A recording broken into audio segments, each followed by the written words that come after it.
There was nothing happening where I was from. This is a small town where I'm from. London it's big, it's fast, but it's not too fast. When you first get in there, there are so many trains and so many people, and you feel that it's something so different to everything you've ever experienced before. But after even a few hours, all of a sudden you can work the underground system and you're on the trains and you notice things like people don't look at each other. When I started working in London, I found it quite difficult because I'm British and I'm Irish, and yes, I speak English, but speaking English to the English is a different thing.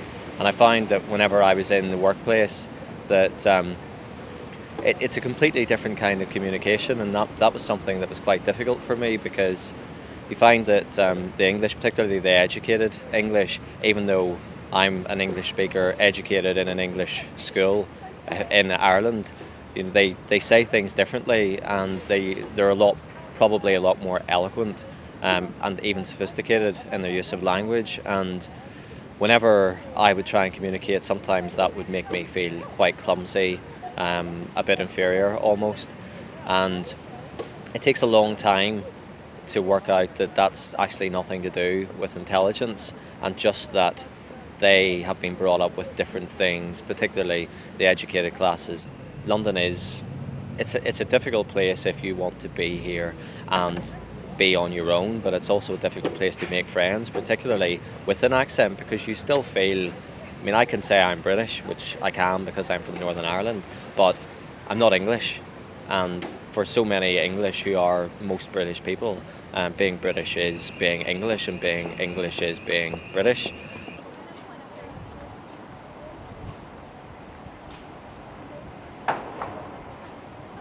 Yes, so I've been living here now for about 3 years. I met my girlfriend shortly after I arrived, and we've been here ever since. She's Australian and we live in Richmond, so we're kind of living it like the English do, which is kind of strange because I'm not actually English. I feel a lot happier, and I love living in London, and I don't want to go home. I don't think I'll ever go home, and she doesn't want to go back to Australia, so it looks like we'll be here pretty much for good, and it'll be children and marriage and everything else, and then my children will be English. And yeah, it's pretty good. I'm happy. I'm glad I moved here.